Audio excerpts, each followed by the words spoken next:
Estamos con la señora Matilde Maquiavelo. Ella es narradora bilingüe, nacida en Montevideo, residió en Buenos Aires, integrante de los Hijos del Gallo, grupo de narración oral, formada con Claudio Ledesma, Liliana Bonel, también narradores de Colombia, de Chile.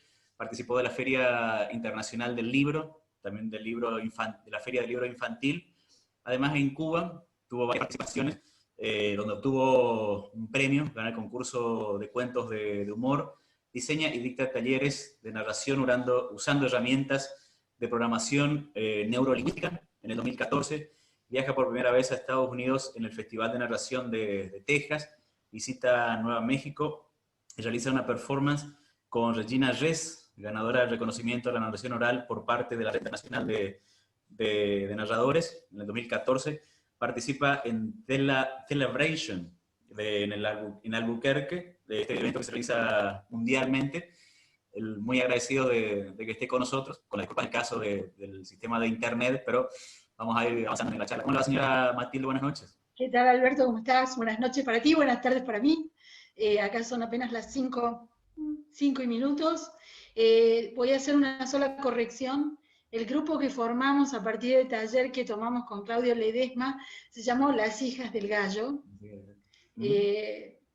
Claudio no quería ese nombre porque en realidad nosotras éramos sus polluelas y era el gallo Claudio. No sé si recuerdas pensando en el nombre. Claro, casi nos cuelga, pero finalmente tuvo que aceptar. Ese grupo fue maravilloso. Roxana Drucker, a quien entrevistaste, era una de las miembros del grupo, Margarita Pastor, en algún momento Lidia, ¿cómo me pude haber olvidado? Patricia, y también estuvo Mónica de Bucci, que escribió unos cuentos alucinantes, y que fue uno de los cuentos de ella que llegué a Cuba, y Mónica es un ser muy especial para nosotros, para todos nosotros. Así que bueno, ese grupo terminamos siendo 4 grupos, con Norma de Bonis también, y hemos hecho muchos espectáculos en Argentina, en la Biblioteca Nacional, en distintos lugares, en La Plata. La verdad que fue todo un... Comenzando con su recorrido por varios países, ¿en qué departamento de Uruguay nació, señora? Nací en la capital, nací en Montevideo. Pero ya viviendo en Argentina tuve la dicha de ir por una invitación de Niré Collazo, que dicta cursos en el Teatro Solís. El Teatro Solís para los uruguayos es como el Colón para los argentinos. Realizaban un festival de narración en San José, que es uno de los departamentos que yo visitaba más en mi niñez. Así que fui también a la Feria del Libro ahí, a contar a Benedetti, que es mi escritor preferido, uno de ellos. Es nada más cruzar el charco, como decimos nosotros, ¿no? Pero pequeñas diferencias en el lenguaje, tal vez en palabras, en términos que usamos más en Uruguay, menos en Buenos Aires. El cantito, como decimos nosotros, es diferente, sobre todo porque los que hemos vivido en Buenos Aires sabemos que los porteños tenemos una manera de hablar bastante singular, ¿no? Yo digo tenemos porque me siento mitad y mitad, ¿no? Estoy en el medio. Y cuando voy a Uruguay es característico, o sea, enseguida pescas el cantito de allá y empezás a usar palabras de allá, donde se mezcla el tú con la forma del verbo del vos, mientras que en Buenos Aires es todo vos, ¿sí? Y aquí en Nuevo México hay mucho español de México y de Nuevo México, y el español de Nuevo México tiene que ver con los conquistadores. Entonces hay muchísimo, a nivel vocabulario hay muchas diferencias, y a nivel vocabulario el inmigrante de México mezcla mucho el inglés y el español. Entonces hay términos como lonche, que es una mezcla de lunch, que es el almuerzo aquí, con el desayuno de ellos. Troca, la primera vez que yo escuché la palabra troca, digo, ¿qué hablan? Y era la camioneta, ¿sí? Porque en inglés está la palabra truck. Entonces la modifican, es una especie de Spanglish, muy, muy divertido. Y también hay inmigrantes de toda América, ¿no? El Salvador, Puerto Rico, Costa Rica, Honduras, y un evento que se llama Celebration, que es una mezcla entre celebración y narración. La palabra celebration no existe en inglés, es un invento. Y allá por el 80 y pico, a alguien se le ocurrió empezar este evento a fin de alentar la narración en adultos, ¿sí? Con el objetivo de mantener la cultura viva. Eso se fue expandiendo en otros estados de Estados Unidos y hoy en día es internacional. Entonces creo que es el 18 o el 20 de noviembre, se celebra en todo el mundo. Y este año, como tengo dos amigas aquí, entre otras, una vivió en España, Sara Malone, que es presidente de los narradores de Nuevo México, y Les Mangual, que es una narradora también muy conocida, ella se crió con su mamá que es puertorriqueña. Entonces tienen un acento diferente. Y armamos la apuesta de Celebration en español. Y fue muy linda experiencia. Roxana Drucker estuvo con nosotros en el Zoom. Y la pudimos hacer en español, para que llegara también allá.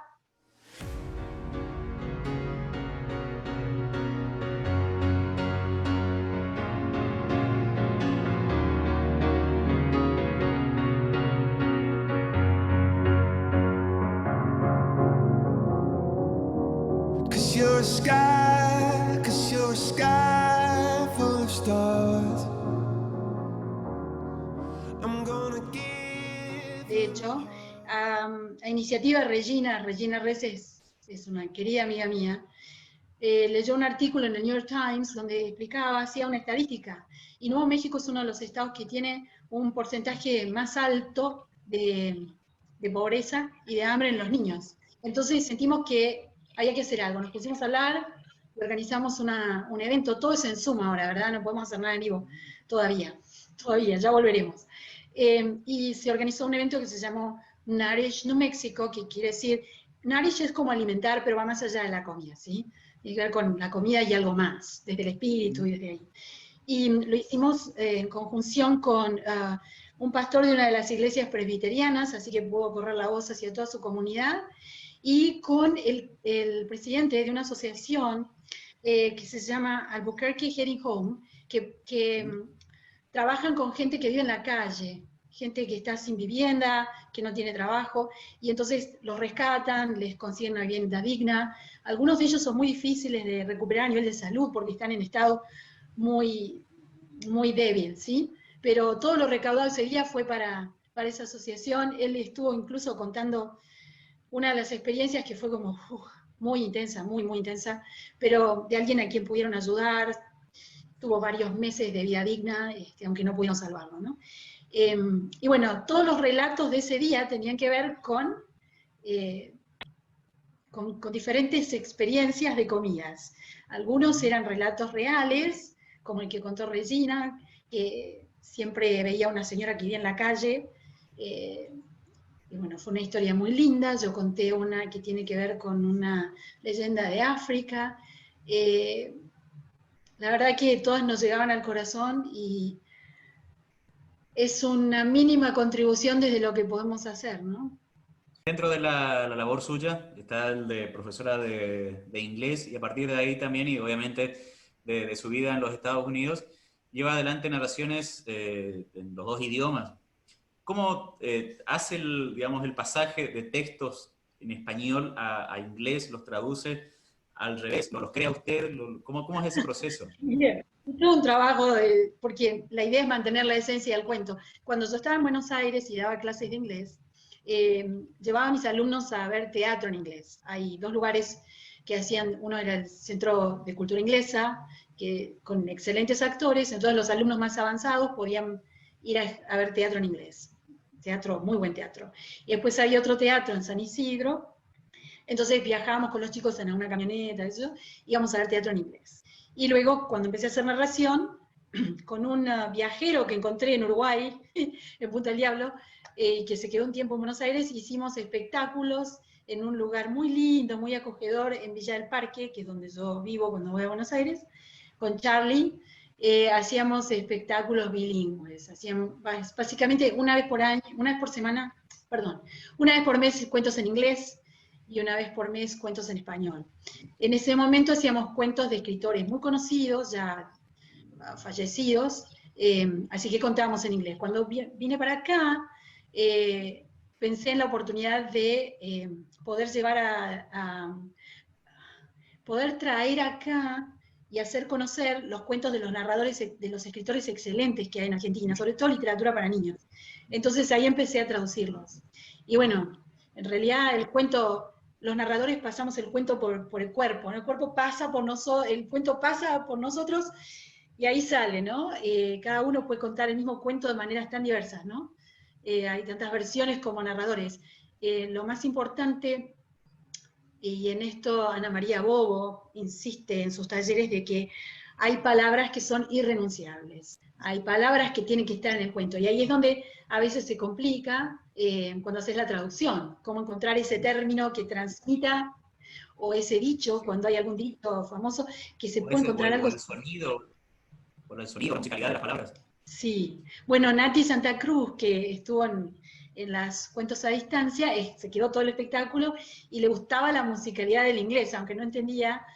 Fue toda hicimos toda una preparación, y la hija de Roxana nos ayudó con los auriculares a poder pasarle y transmitirle a Natalia más o menos la idea de la esencia de lo que se estaba contando en inglés.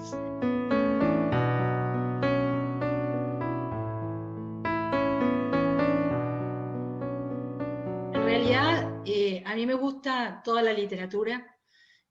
Cuando hice el profesorado eran una de mis materias preferidas, pero me gustan todo tipo de cuentos. Si voy a elegir para los niños, me gusta mucho el Bornemann, me gusta Roland, wow, hay muchos escritores que me gustan de allá. Acá los cuentos tienen más que ver con las leyendas, y acá los narradores cuentan muchos cuentos personales que ellos escriben, que no es lo que a mí más me gusta, ¿sí? Hay solo algunos narradores que tienen ese arte de poder escribir tan maravillosamente bien. Si no, está el tema de los derechos de autor, que en Argentina, por suerte, tenemos la bendición de poder contar siempre que mantengamos, que citemos por supuesto al escritor, y que mantengamos, como decía antes, la esencia, ¿no? Mis escritores preferidos son Mario Benedetti, me gusta mucho, por supuesto, Galeano, y depende de qué voy a contar. También me ha pasado de traducir cuentos en inglés, porque depende de la situación, ¿sí? En algún momento dado, como me encanta el té, he organizado talleres de té, y me acuerdo que una vez en el Centro Cultural Paco Urondo, cuando yo trabajaba en la Facultad de Filosofía y Letras, organizamos con una sommelier de tés y cafés, mira lo que me acuerdo ahora, un espectáculo de narración y degustación de tés. Entonces estaban todos los tés, las hebras de té, con las teteras con el fueguito abajo, y bueno, entonces los cuentos iban alrededor de toda esa cosa. Tenía relación Si cada historia hacemos una recorrida. tenía ¿Cómo? relación cada texto, cada tipo de narración con cada tipo de... Claro, cuando hicimos espectáculos con las hijas del gallo, siempre había un tema central, y entonces cada una elegía los cuentos que le gustaban, pero siempre dentro de esa temática. Así que he contado Borges y he contado Gabriela. Hicimos un espectáculo basado en un libro de Gabriela Archer, que fue muy divertido, donde cada una lo habíamos repartido en varias partes. Por eso te digo, depende de a qué quieras apuntar este espectáculo que hicimos, que tenía que ver con la hambruna que está pasando ahora con el COVID. Todas las narraciones que hicimos tenían que ver con algo de comida. Cuando hicimos el de resiliencia, también eran todas historias que tenían que ver con experiencias. Incluso eso fue muy lindo porque hubo un inmigrante que le llevó meses salir de África, pasar por Europa y llegar acá. Y acá, por suerte, un matrimonio amigo nuestro los adoptaron a él y a su primo. Todavía están haciendo los papeles, pero al principio, la verdad que es muy duro para ellos cuando llegan, porque los tienen en ese porque no es ni una prisión ni un hogar donde están, hasta que les dan los papeles. Aún siguen, todavía hoy en día siguen sufriendo un poco de segregación, lamentablemente. Y él contó su historia, de cómo había hecho para viajar, y por qué se vino, ¿no? Y fue, la verdad que fue muy intenso, muy fuerte. Justamente se llama Teque. Y fue un placer tenerlo con nosotros. Y también hay muchas narraciones que tienen que ver con animales que se ven acá, como los coyotes y bueno, esas cosas. ¿Qué nos puede decir al respecto de esa formación que usted lleva adelante y de esas capacitaciones que también están a cargo suyo de estas cuestiones? Bueno, en la búsqueda de mejorar y ayudar a todos aquellos que quieren aprender algo nuevo como un idioma, yo me encontré en el camino con la programación neurolingüística y empecé a entrenarme con la programación neurolingüística aplicada a la enseñanza de idioma, en este caso. Obviamente luego pasó a ser parte, ya ahora es parte de mi vida, y es algo que en el coaching, que es lo que yo hago ahora cuando dejé de enseñar, porque dije, bueno, ya basta de dar clases.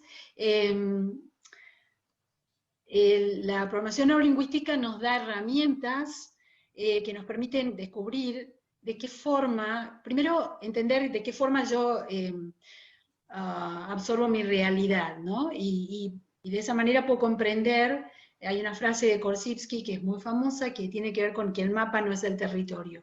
Entonces, en realidad, la realidad no es exactamente lo que yo veo, es la que yo veo a través de mis ojos, a través de mis oídos, que percibo a través de mis sentidos, mis oídos, mis ojos, mi tacto, mi olfato, mi gusto, ¿sí? Que no precisamente coincide con la visión que tú puedes tener de la realidad, ¿verdad? Entonces, cuando yo puedo comprender cuáles son mis canales preferidos, es decir, si hablamos de un baobab, como estábamos hablando antes, hay personas que ya tienen la imagen, ¿sí? ¡Wow! Yo ya lo estoy viendo, veo el color, hay otras personas que sienten el aroma, ¿sí? De ese árbol o lo que sea. Hay otras personas que con decir el nombre ya está, ¿sí? Es suficiente. Entonces, cuando estás en una situación de aula, por ejemplo, todo esto es muy importante porque, como te decía un día en la charla, puede haber niños que están sentados en su escritorio y están garabateando, y la maestra se pone muy enojada y se siente muy mal porque siente ese niño no me está prestando atención, no sabe ni a qué estoy hablando, y el que está en primera fila está así, como hipnotizado, mirando a la maestra, y la maestra pensando, ¿ves? Él sí me está prestando atención. Y hay una actividad re divertida que yo hago cuando doy los talleres, en la que te descubres que en realidad ese niño que está en la primera fila, lo único que está pensando es qué hambre tengo, quiero llegar a casa a tomar la merienda, o qué habrá de almorzar cuando llegue a casa, pero él, toda su postura y demás le está diciendo, maestra, yo te estoy escuchando. Mientras que el que está garabateando, probablemente, muy probablemente, te diría 90% de posibilidades o más, es auditivo. O kinestésico también. Kinestésico tiene que ver con el sentimiento y con el movimiento. Ese chico necesita estar moviendo, garabateando, moviéndose en el banco. Es el típico chico que no puede quedarse quieto. Pero que si le preguntas qué estaba diciendo la maestra, ¡pum!, te lo repite, pero sin ningún problema. Entonces, esas son herramientas súper importantes al momento de dar una instrucción, donde la maestra dice, bueno, les dije ya, en la página 13, y que es visual, está esperando que le muestre, mira, ¿ves? Esta es la página 13 del libro aquí abajo, ¿ves? En color rojo. Si el color es mejor. Es como cuando estudias y te gusta tener marcadores, ¿viste esos resaltadores de todos colores? Si tuvieras mis apuntes o mis cuentos, están todos con distintos colores. Suponete que el verde fluo para las palabras que querés acordarte, el amarillo para, ¿entiendes? Eso desde la PNL hay mucho más, ¿no? Es decir, por suerte hay un montón de técnicas que ayudan a superar temas de fobias y demás. O sea, es muy profundo, es muy, como sería, esto es una súper simplificación de algunas cosas que tienen que ver con, una vez que yo descubro cuál es mi preferencia, yo puedo trabajar para poder integrar los otros sentidos, ¿sí? Ejemplo, cuando yo empecé a estudiar programación neurolingüística, yo era un 90 y algo % visual, así que todo lo auditivo y madre mía, claro, cuando empecé a preparar los cuentos, y cuando leo algo, estoy siempre con el lápiz en la mano, o sea, necesito también el movimiento, ¿no? Yo vivo muy cerca de Villa del Parque, cerca de la Facultad de Agronomía, es un espacio verde espectacular. Entonces me iba a caminar, pero no puedes caminar y leer. Entonces grababa los cuentos en el teléfono, me los grababa yo misma, y después iba caminando. Es impresionante lo que el movimiento te puede ayudar cuando al momento de querer recordar algo, estudiar o estar un audiolibro o lo que sea, ¿no? Entonces, al ir integrando los sentidos, ganas muchísimo, porque todo lo que estaba reducido a solo una parte, donde tenías que estar dando el libro, bueno, tú tienes más herramientas, ¿sí? En esa búsqueda encontré también la gimnasia cerebral o kinesiología educacional, que fue fundada por Paul y Gail Dennison, allá por los años 70. Él como persona experimentó todo lo que un niño que tiene dificultad de aprendizaje experimenta, en una época, cuando era niño, donde ni siquiera se sabía que era la dislexia o todos estos temas que ahora le ponen etiquetas como falta de atención, cuando en realidad lo que necesitaríamos es que los maestros apelen a sus recursos. Y tú sabes que una de las cosas que decimos en la PNL es que los recursos que necesito están dentro mío, ¿sí? Siempre. Es solamente buscar y dejarlo salir. Y cuando uno le propone a los niños actividades diversas donde apelan a que suelten su creatividad, todo cambia. Entonces, Paul Denison estudió y muchas disciplinas, el toque para la salud, estudió con optometristas por el tema de la visión, y la idea básica en gimnasia cerebral es que hay actividades, hay movimientos que hacemos que cruzan la línea media imaginaria, de modo tal que cuando cruzamos esa línea media imaginaria, estamos integrando el hemisferio derecho e izquierdo en nuestro cerebro. Cuando estamos integrados, entonces nuestro desarrollo, nuestro desempeño es mucho mejor. ¿Por qué? Porque los ojos trabajan en equipo, las manos también, nuestros hemisferios cerebrales también. Siempre tenemos, de vuelta, ¿no? Siempre tenemos uno que es el más fuerte, ¿sí? Entonces están esas personas que les gusta mucho más todo lo que es aprender el vocabulario, todo lo que es estructura, ¿no? A mí dame cálculo, estructura, y estamos los otros, de hemisferio derecho, creativo, soñador, mostrame the big picture, como decimos acá, ¿no? Entonces, cuando yo puedo integrar esos dos, obviamente los resultados son muy diferentes. Esto es muy simple, yo te invito a que cuando tengas un ratito libre, ¿sí? Así nomás a mano alzada escribas tu nombre, ¿sí? Y luego de escribir tu nombre hacia el azar, hagas una actividad que se llama, nosotros lo llamamos lazy 8 en inglés, que es el 8 perezoso, que en realidad es el símbolo, piensa en el símbolo del infinito, que es como un 8 acostado. Sí.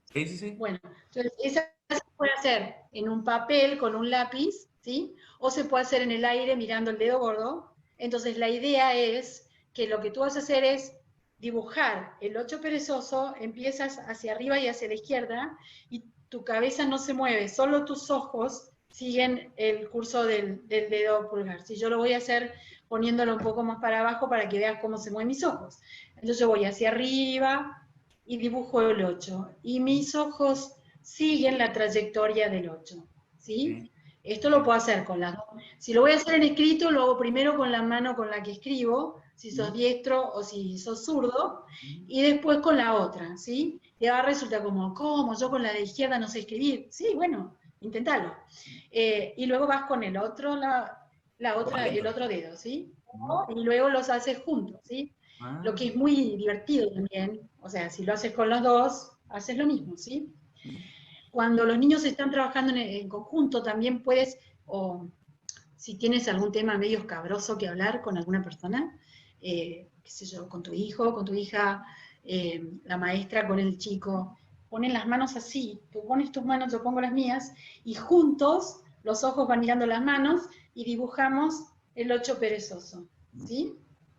De esa manera, al integrar los dos hemisferios, yo tengo una visión, en todo sentido, integrada. Entonces estoy más predispuesto a escuchar y aceptar lo que me vas a decir. Bueno, como te decía antes, tú escribiste el nombre, haces esa actividad, luego haces algo que es súper divertido, hacerlo en papel y con colores, muchos colores. Tú tomas dos lápices, ¿sí? Lo puedes hacer en el aire también. Supongamos que esta es la hoja, ¿sí? Te aseguras que la hoja no se va a mover, y con los dos lápices de distinto color o lapiceras de color en la mano, empiezas a dibujar. Siempre va a haber una mano que es la que guía, pero de eso ni te preocupes, y arrancas. Y empiezas a hacer el garabato. Se llama doble garabato. Pueden ser círculos, pueden ser hacia abajo, hacia arriba, pueden ser formas de líneas, pueden ser caritas, ¿sí? Tiene que ser igual. La hoja te divierte tanto que van siempre a la misma vez. Suponte que este es el lápiz, así empieza, ¿sí? Y tus ojos siguen lo que van haciendo tus dedos, ¿sí? ¿Ves que yo voy en paralelo? Los dos se mueven a la misma vez, ¿sí? Es como espejo. Ok, y luego que haces eso, haces un gateo cruzado, o cross-crawl en inglés, que es subir una pierna, la pierna izquierda, el brazo derecho, y viceversa. Entonces tú estás haciendo este cruce, ¿sí? ¿De la forma de caminar que tenemos? Exactamente. Muy bien, Alberto. Ok, y luego que hiciste todo eso, sin mirar o sin importar qué lado de la hoja, vuelves a escribir tu nombre y te fijas cuál es la diferencia. Yo quiero resaltar dos cosas. Los cuentos sanan, siempre sanan. Y llegan, siempre llegan. Aunque te parezca que es un cuento tonto, no hay cuentos tontos, no hay cuentos... Todos los cuentos son importantes, todos los cuentos sanan, todos los cuentos llegan al otro. Y llegan en el momento que el otro los necesita. Y cuando uno se acuerda de un cuento es por alguna razón. Y la segunda es cuando te encuentres así como, que nos pasa mucho en estos tiempos, ¿no? Desolado, como lidiando con la incertidumbre, ¿verdad?, que tenemos ahora. Sal a la naturaleza. A mí me ha sanado en este COVID, irme todos los domingos, yo me voy a la montaña, yo hago trekking ahora.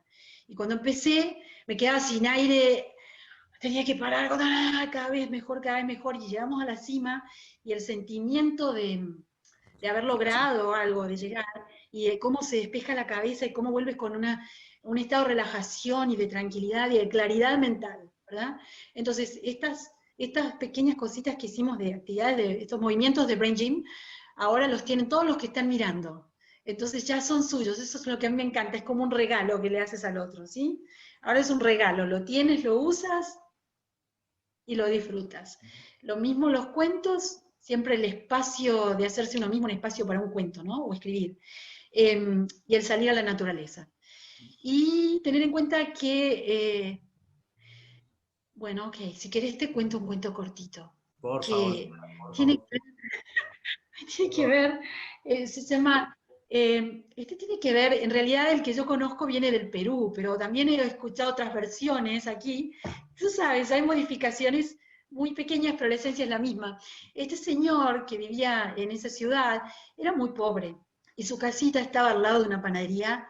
Este panadero hacía unas delicias todos los días, desde que estaba ya, inclusive antes del amanecer, ya empezaba a amasar, tú sabes, las masitas de todos los días, el pan, y no hay nada más rico que ese olor a pan recién horneado, amasado.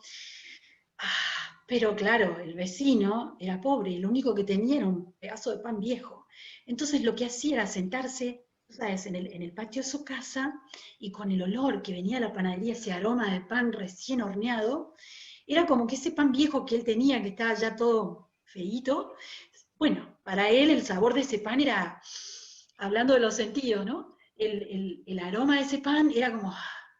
Pero claro, el panadero lo veía atrás de su ventana y no le causaba ninguna gracia, porque él estaba ahí trabajando desde temprano, y este que estaba comiendo ese pan duro, de alguna manera sintió que le estaba robando el aroma de sus panes. Y le daba mucho fastidio. También le daba fastidio que este señor, que era pobre, siempre estaba por la calle, bueno, tú sabes, tratando de conseguir algo para comer y de algún trabajito, alguna changuita. Y la gente lo quería mucho, él era muy amable, y todo lo que tenía lo compartía, lo que fuera, ¿eh? Si alguien necesitaba algo, lo poco que él tenía lo compartía. Así que los chicos lo saludaban, la gente también, y el panadero empezó a juntar esta cosa de enojo, de bronca, de no poder comprender cómo podía ser que con tan poco este cretino fuera feliz, ¿sí? Y sonriera y anduviera por la vida saludando a todo el mundo. ¿Cómo puede ser? Entonces, un día se le ocurrió y dijo, este señor me está robando el aroma de mis panes. Así que, como pensó que le estaba robando, un día se presentó en la casa del señor pobre con una cuenta, con lo que le estaba debiendo el vecino por robarle el aroma de sus panes. El pobre señor, que tenía apenas unas monedas, le dijo, ¿cómo que yo le estoy robando? Yo no le estoy robando nada. Sí. Usted me está robando el aroma de mis panes, esto no puede ser, esta situación no va más, y si usted no deja de hacer eso, yo lo voy a llevar a la corte. La verdad que el señor, que era pobre, pero muy inteligente, o sea, era una condición del que era pobre, pero no quería decir nada, ¿no? Pensó que era muy ridículo lo que le estaba planteando el panadero. Se corrió la voz en el pueblo, así que la gente pasaba por la panadería, entraban, sí, a comprar porque era el único panadero de la zona. Pero no podían entender la actitud del panadero. Los niños se mofaban de él. Los niños se paraban por la puerta y empezaban a decir, qué rico, le estamos robando el aroma de sus panes, el aroma de sus masitas. El panadero se enfureció y dijo, enough is enough, basta, se fue a la corte, y entonces el pobre señor recibió una citación de la corte que debería presentarse para dar cuentas de qué es lo que estaba pasando. La gente no podía entender cómo era que el juez lo citó al pobre hombre, que no tenía nada. Él en realidad tenía unas pocas moneditas, pero era lo único que tenía, y no las quería ni usar. Así que las puso en una bolsita y se fue a la corte. Cuando llegaron estaba el señor pobre, el panadero, el juez empezó a preguntar de qué se trataba, la gente que estaba en la corte no entendía qué era lo que iba a pasar y cómo podía ser que el juez le pidiera explicación al señor pobre. Se dice acá, en este caso, que usted le está robando el aroma del pan a este señor. ¿Eso es cierto? El señor pobre dijo, sí, la verdad que sí, porque ese aroma es imposible no disfrutar de ese aroma, pero yo no lo estoy robando. Yo estoy preguntando, nada más usted me contesta. Sí, muy bien. Entonces deberá pagar por lo que está robando. ¿Es así, señor panadero? Pues claro que sí. Bueno, la gente estaba furiosa, desconcertada, todo el mundo empezó a murmurar, el juez, orden en la sala, ¿tiene las monedas para pagar? Bueno, sí, estas son las únicas que tengo. Muy bien, ¿puede por favor saque esa bolsa y sacúdala? Sacúdala, por favor. El señor pobre sacudía la bolsa, el panadero, los ojos tenían los signos de peso, ¿te imaginas? Entonces el juez le preguntó, señor panadero, ¿puede usted escuchar el sonido de esas monedas? Sí, claro que sí, el panadero ya se las imaginaba en su bolsillo, ¿verdad? Claro que sí. Bueno, pues muy bien. Usted, señor, le ha robado el aroma al panadero. Y usted ahora, con esas monedas, usted, panadero, ha escuchado el sonido de las monedas, se puede considerar por pago. Así que, caso cerrado. Y fue a partir de Precioso. ahí que ese juez ganó la reputación del juez más inteligente de la...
Y bueno, siempre es lindo que a quien pudimos acompañar en su recorrido sienta que realmente recibe un acompañamiento, es muy gratificante, ¿no? Nosotras no hace tanto tiempo que empezamos a dar clases, nos tomamos nuestro tiempo, eh, hasta sentir que realmente la experiencia que veníamos acumulando y la formación que veníamos recibiendo, ya podíamos transmitirla.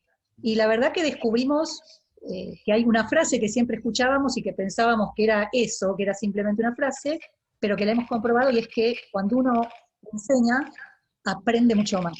Y sentimos que en esto de poder dar talleres, nosotras seguimos formándonos, y que es realmente un intercambio nutritivo y que es un genuino, el concepto taller, ¿no? Es una construcción entre todas las personas que estamos participando. A nosotras también nos pone en un lugar de investigación, de indagación, de búsqueda, y nos interpela respecto a nuestras propias prácticas. Y cuando uno ve en el trabajo de otro, algo que por ahí uno le hace un señalamiento que dice, ay, para, pero yo en tal cuento hago tal cosa. Entonces realmente es una experiencia sumamente enriquecedora. Sí, y en este tiempo de pandemia fue también un desafío poder transformar todo lo que veníamos viviendo en cuanto a los talleres, al compartir nuestra experiencia, nuestras vivencias, todo el camino que recorrimos y el que seguimos recorriendo, porque pienso que nunca terminamos de aprender, nosotras nos seguimos formando también. Así que en este tiempo, con esta limitación, por un lado, no poder estar de manera presencial, ¿no? Y no tener ese contacto con el otro, cuerpo a cuerpo y mirada con mirada, bueno, nos puso en un lugar de búsqueda, de encontrar nuevas maneras de transmitir lo que nosotras fuimos viviendo, aprendiendo y compartir saberes, ¿no? Así que estamos contentas con eso también. Se nos abrieron ventanitas. Las dos señoras, perdón, que forman parte de Verde y Violeta, son Laura Finger y Silvina Muti, formadas además en el grupo de narradores del Instituto Suma, con Ana Padovani, Ana María Bobo, Claudio Ledesma y otros narradores. Sí, nosotras en nuestra formación, digamos, reconocemos una formación primera e inicial cuando aún no nos conocíamos, y que es el Instituto Suma, ¿no? Yo ahí hice toda mi escolaridad, jardín, primaria, secundaria. Silvina hizo ahí el profesorado de educación inicial, y el Instituto Suma fue el primer lugar que formó narradores en la Argentina, ¿no? Con Dora Pastoriza Echevarne y Marta Salotti. Dora Pastoriza Echevarne, que no solo por sus ideas respecto de la narración y de la necesidad de recuperar la voz narrada, sino que era una extraordinaria narradora. Entonces yo mamé el oficio de la narración ahí, porque segundos y cuartos sábados de cada mes la escuela estaba abierta para que los chicos de la escuela fuéramos a escuchar cuentos. Entonces, y mi mamá era una de las narradoras formadas ahí del Club de Narradores, así que mi mamá, yo tenía doble, ¿viste? Los cuentos de la madre, pero además una madre narradora, una escuela narradora, y Silvi hizo su formación como maestra de educación inicial allí, en una escuela absolutamente innovadora que tenía durante 2 años como materia obligatoria narración. ¿Viste? Si vos te pones a pensar que hoy en día los profesorados de educación inicial y de educación primaria no es obligación que tengan narración, fíjate, ¿no?, de esta idea tan de vanguardia que fue. Así que nosotras reconocemos esa como nuestra primera formación, aunque no nos conocíamos, nos conocimos 20 y pico de años después, por esas cosas de casualidad, en un curso de narración, que cuando yo llegué, uno pispea ahí, qué sé yo, y dije, me voy a sentar al lado de esa chica, ¿no? Y bueno, ahí nos conocimos, y bueno, la que fue nuestra primera maestra en común, Gabriela Halper, que ya no está en este plano, pero que fue una hermosa maestra para nosotras, y que además fue la que nos incentivó a formar el dúo, y fue la primera persona que nos dio trabajo para que empezáramos a trabajar, y que esto fuera no solo algo que nos gustaba hacer, sino que fuera nuestra profesión. Y luego hemos estado, también reconocemos en nuestra formación más prolongada, a Ana Bobo y a su equipo docente, ¿no? Paula Bronner y Bernardo Savioni. Con ellos es el mayor cúmulo de trabajo que hemos hecho de manera sostenida. Con Ana Padovani hemos hecho clínicas y también formaciones, y fue sumamente interesante estar con las dos Anas, que por supuesto son las grandes maestras de la narración. Silvina. Sí, nosotras empezamos con todo el camino de coincidencias ahí en ese primer curso donde nos conocimos. Y bueno, la primera persona que yo vi narrar fue la mamá de Laura, que la tuve como profesora en el Instituto Suma, y bueno, después cuando empezamos con todas las coincidencias yo no lo podía creer, ¿no? Pasé de tenerla como docente a su mamá y a poder compartir experiencias y cosas tomando mate en su cocina, y para mí era de una magia absoluta.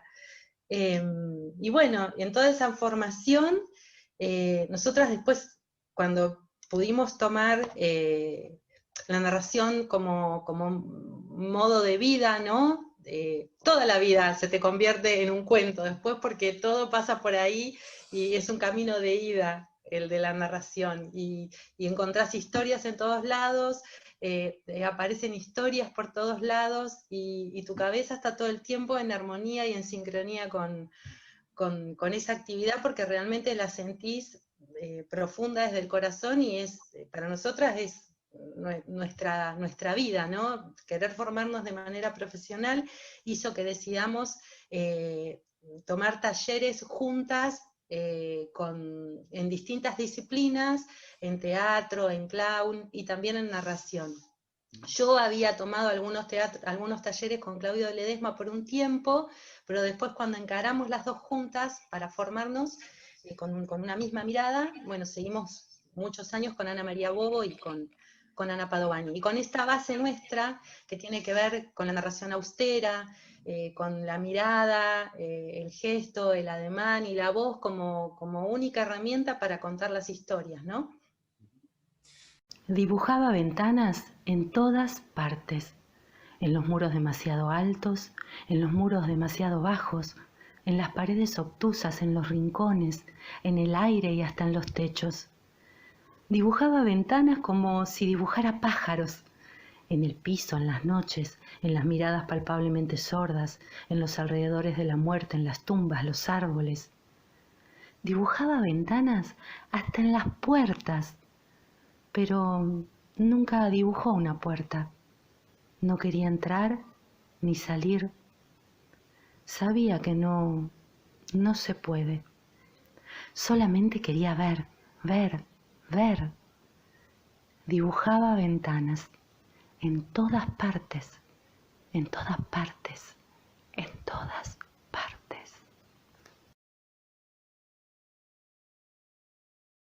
Por un lado, la narración como un recurso para otras instancias, ¿no? Esto que vos decís es cierto.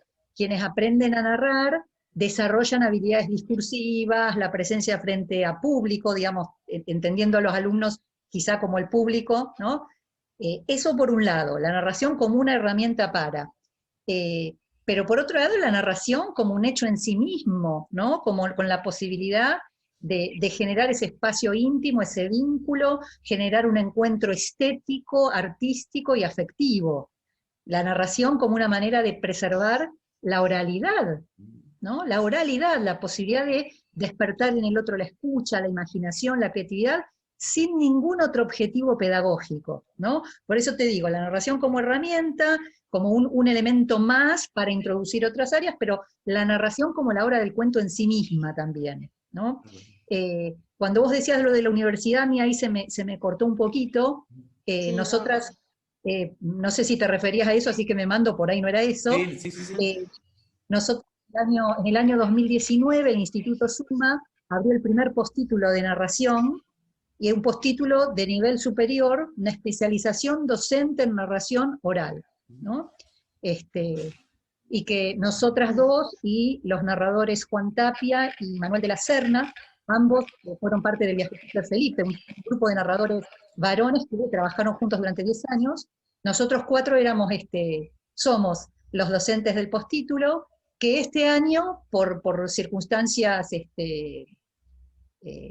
a veces de papeles y de cosas que faltan burocráticamente, ha pospuesto su inicio, pero que ya tiene 2 cortes, y la verdad que es un postítulo que tiene 6 materias, 2 cuatrimestres, hay que rendir exámenes, hay que presentar trabajos, para que las y los docentes, bibliotecarios, docentes de grado, de terciario, de secundario, de educación no formal, tengan un título de especialistas, que por otro lado en Ciudad de Buenos Aires otorga bastante puntaje, pero podría hacerlo el año pasado, obviamente como todo el universo, fue con modalidad virtual, con lo cual lo pueden hacer personas de otro lugar, que no tendrán el puntaje docente porque es para Cava, pero sí tendrán el título de especialista docente en narración oral. O sea que, digamos, también la narración en los ámbitos educativos también puede ser un postítulo. Volviendo a su carrera profesional, una vez que coincidieron en la labor, que empezaron a trabajar juntas, ¿cuál fue la primera idea, el primer proyecto que concibieron, no sé si como Verde Violeta ya, pero cuál fue la primera presentación que idearon, el primer cuento, la primera narración que vieron para trabajar juntas? Nosotras, como primer cuento a dúo que surgió, porque tenemos cuentos individuales y cuentos a dúo. El primer cuento a dúo que hicimos fue Trenes, de María Teresa Andrueto, y bueno, fue todo un descubrimiento del ensamble de voces y el descubrimiento de que nos gustaba cantar y que podíamos cantar y ensamblar voces. Y entonces estábamos todo el tiempo así con la cara de feliz cumpleaños, porque realmente fue un descubrimiento, y lo seguimos narrando, y ese tren sigue andando, y para nosotras es una emoción y un placer enorme cada vez que lo podemos compartir. Ese fue el primer cuento que narramos a dúo, que fue como un experimento al principio. Se lo mostramos a nuestra profe en ese momento, a Gabriela Halpern, y ella también se sorprendió y nos alentó para que lo siguiéramos investigando y haciendo, y bueno, fue creciendo con nosotras, cada vez más vagones ese tren, y bueno, y formó parte de espectáculos hasta para adultos, porque muchas veces, o sea, algunos cuentos no tienen edad, y bueno, y también de espectáculos que hacíamos para chicos, para presentar en las escuelas o en centros culturales o en donde nos llevaran los cuentos, ¿no? Dentro Sí, de... el primer espectáculo pensado para los más pequeños fue el Tren de los Colores, ¿no? Que era un espectáculo integral de narración, también con algo de objetos y con un mínimo de escenografía, que era lo que le daba el marco para que irrumpieran los cuentos. Así que sí, arrancamos con Tren, nos subimos al viaje, a la vía. Y Y este año cumplimos 10 años. claro, en mayo, el 15 de mayo, que es como nuestra fecha simbólica, porque ahí todavía no nos llamábamos Verde y Violeta, pero fue la primera vez que decidimos contar juntas y que fue una decisión y reconocemos esa fecha como inaugural, el 15 de mayo de 2011, que contamos en un club al aire libre para una actividad que se hacía para niños. Y que entonces armamos un repertorio y dijimos, bueno, vamos a contar nosotras. Y previo a esa fecha fundacional, ¿cuánto tiempo de narradoras tienen cada una de ustedes? Mira, yo como gran caradura, mientras estaba en la secundaria, fui al Club de Narradores del Instituto Suma, que daba Dora Echevarne el taller, y lo hice, pero después no salía a contar.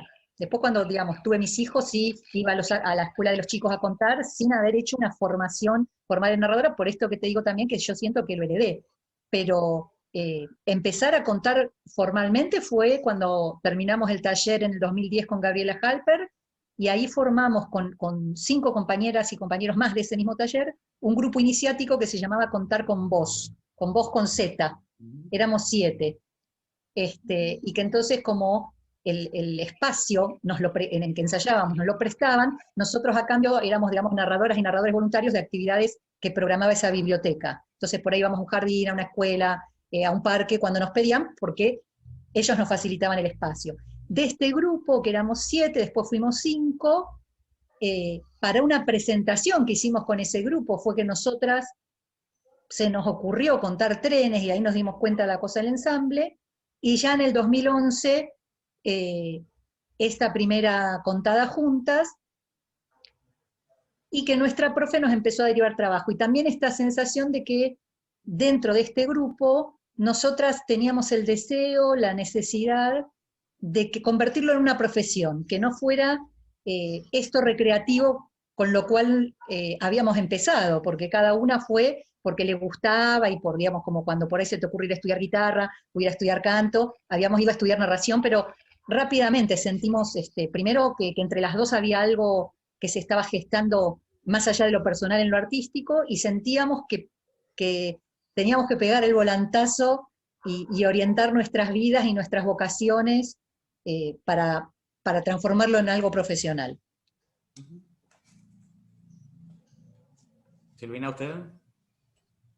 Sí, yo también narraba en la escuela, narraba a mis alumnos, después a mis hijos, en la escuela de mis hijos, siempre que había que contar un cuento iba yo, me ofrecía, pero desde ese momento hasta que en el curso donde la conocí a Laura empezamos a narrar en otros ámbitos, porque íbamos además fuimos a penales, a hospitales, bueno, se nos abrió todo un universo. Me acuerdo que Gabriela nos dijo, este es un taller de narración que ya viene con público, porque teníamos la instancia de práctica. Entonces fue como muy fuerte también, porque eran lugares muy diferentes, y bueno, si bien los cuentos llegan a todas partes, para nosotras era un aprendizaje enorme poder ir a lugares así tan distintos, ¿no?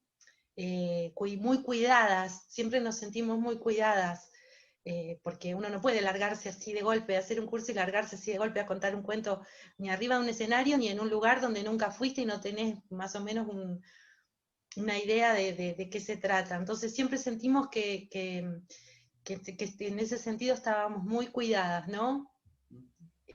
Por eso también nos animamos y de a poquito fuimos avanzando y bueno. Esta cuestión de canoa, conversación acerca de la narración oral, ¿eso forma parte del trabajo suyo? ¿Es una comunidad? ¿A qué hace referencia eso de canoa?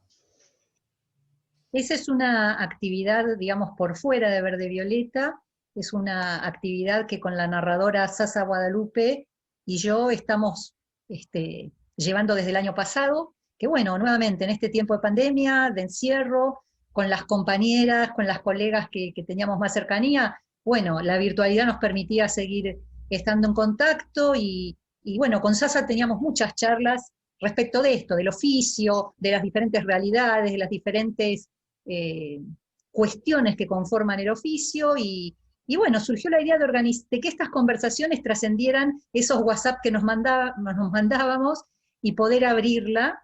Y entonces Canoa, que es conversaciones acerca de la narración oral actual, es un ciclo justamente de conversaciones de profesionales donde abordamos algunos temas puntuales. Ahora en abril vamos a tener a Rosa María de Durán de México y Alejandra Marroquín de Buenos Aires, que van a dialogar acerca de curar, sanar, contar, ¿no? ¿Quiénes cuentan? ¿Para qué se cuenta?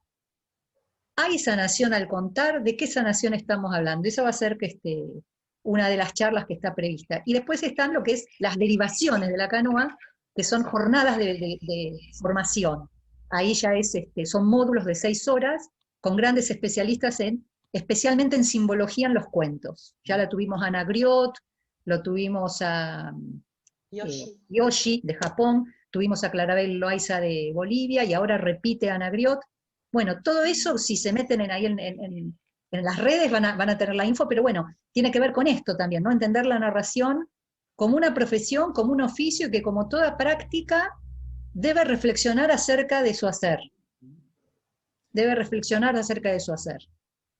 Y para que la gente pueda, además de ver en los posteos de las redes sociales, ¿hay alguna página para conocer al respecto o para inscribirse, o para conocer de esta actividad de canoa? Sí, pueden escribir al mail que es canoaconversaciones@yahoo.com. Y si no, tanto en la página de Sasa Guadalupe como en la página de Verde Violeta, de Facebook o de Instagram, nosotras compartimos, así digamos. Así que esta es una actividad que Verde Violeta auspicia, pero que no es de Verde Violeta, digamos. Una vez que se ha pronunciado la palabra amapola. Amapola. Amapola. Amapola. Una vez que se ha pronunciado la palabra amapola, tic, tac, tic, tac. Hay que dejar pasar algo de tiempo, tiempo, tiempo, tiempo, tiempo. Una vez que se ha pronunciado la palabra amapola, hay que dejar pasar algo de tiempo para que se recompongan el aire. Y el corazón. El aire. Y el corazón. Hay que dejar pasar algo de tiempo. Para que se recompongan. El aire. Y el corazón. Amapola. Amapola.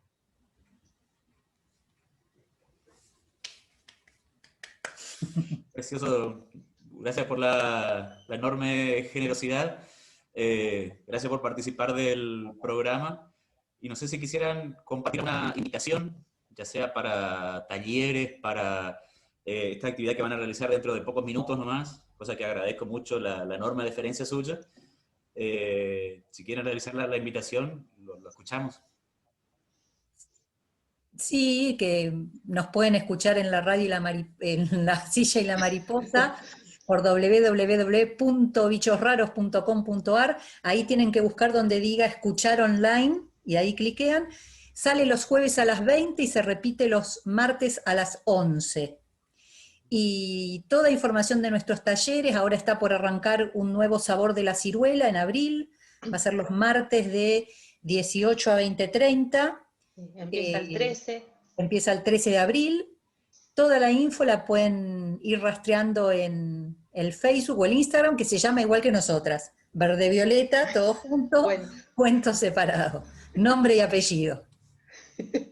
Y te queremos agradecer a vos la escucha la escucha, la posibilidad de explayarnos, y estamos más que sorprendidas de todo lo que sabías de nosotras. Así que también es linda porque nos hiciste como revisar todo este recorrido. Sí, con algunos pequeños errores del espectáculo que te voy a acordar, de adultos que hicieron, tienen varias presentaciones para adultos, pero quería acordarme del nombre. Así que de nuevo, muchas gracias por la enorme generosidad. Y si Dios quiere, en algún momento volveremos a estar en contacto, o por ahí, si Dios quiere, el tiempo permite que ustedes puedan visitarnos aquí otra vez en Corrientes. Ojalá, la vez que fuimos mediante Silvia Pozo y nos gustó mucho la ciudad y los narradores de allí, así que será un gusto volver cuando se pueda. Ojalá que sí. Muchas gracias. Gracias. Gracias.